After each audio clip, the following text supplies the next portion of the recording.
Bonjour frères et sœurs, et je vous salue dans le saint nom, dans les précieux noms de Jésus-Christ notre Seigneur et Sauveur.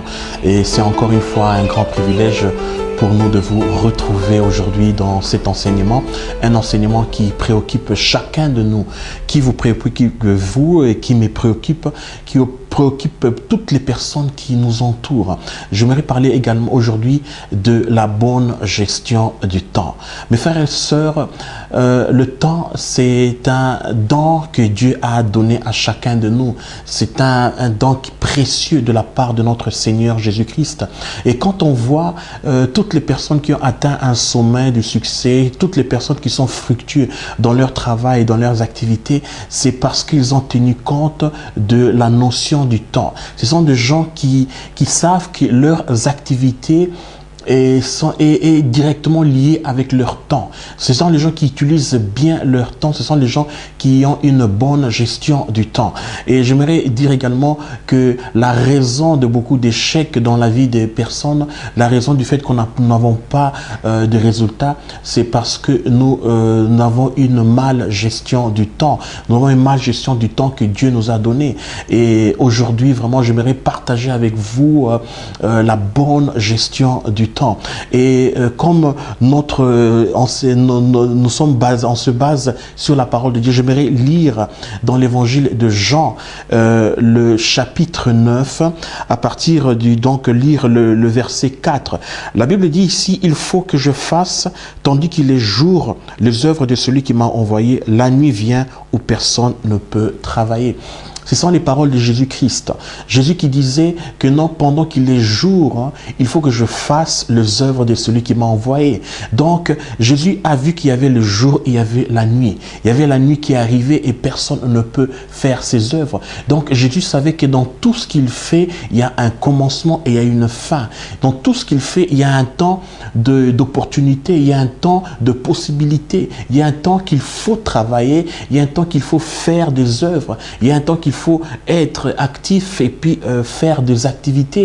Et il y a un temps où on n'aura plus cette possibilité de pouvoir travailler. Donc, il avait tenu compte de la notion du temps. Donc, il savait qu'il est venu sur cette terre à un moment donné et puis il allait quitter cette terre.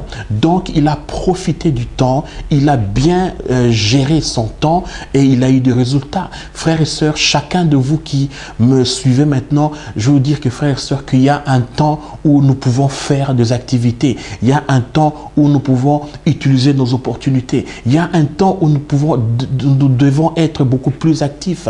Il y a un temps où nous devons faire les œuvres du royaume. Il y a un temps où nous devons chercher à élargir le royaume de Dieu. Mais il y a un temps qui arrive que nous n'aurons pas la possibilité de pouvoir le faire. C'est pour ça que la gestion de temps, frères et sœurs, est très importante. Jésus nous montre dans la parole qu'il a tenu compte des possibilités qu'il avait. Il a tenu compte de la journée, il a tenu compte des forces, des possibilités qu'il avait en sa possession pour pouvoir gérer son temps. Frères et sœurs, nous comme chrétiens, nous comme les personnes qui sont nées de nouveau, nous devons travailler en tenant compte du temps que nous avons aujourd'hui, en tenant compte des possibilités que nous avons aujourd'hui. Pourquoi? Parce que beaucoup de gens se plaignent, soit disant qu'ils n'ont pas le temps pour leur famille, soit disant qu'ils n'ont pas le temps pour prendre soin de leurs activités, ils n'ont pas le temps pour travailler, ils n'ont pas le temps pour lire la Bible, ils n'ont pas le temps pour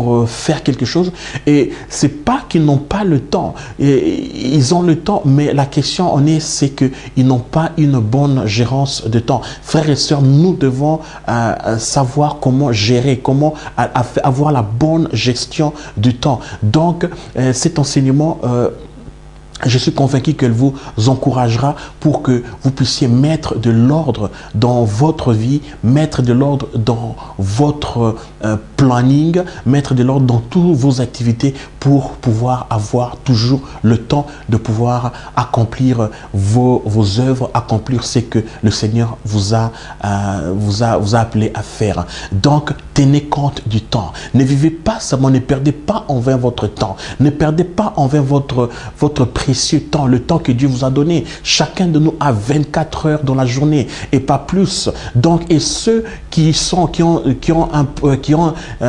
productifs et ceux qui ne sont pas, tout le monde, Dieu a donné la possibilité, Dieu a donné le temps, Dieu a donné toutes les possibilités pour pouvoir avoir des résultats. Donc, mes frères et mes sœurs, si aujourd'hui nous voyons une défaillance dans nos activités, l'une des raisons, c'est une mal gestion de temps. Donc, frères et sœurs, je vous encourage de bien gérer votre temps. Je vous encourage de tenir compte toujours du temps que vous passez au travail, du temps que vous passez avec vos amis, du temps que vous passez avec votre famille, du temps que vous passez dans votre ministère, et bien rationnellement utiliser votre temps, bien gérer votre temps, et vous verrez que vous serez beaucoup plus productif dans toutes vos activités. Merci, continuez à nous suivre et que Dieu vous bénisse.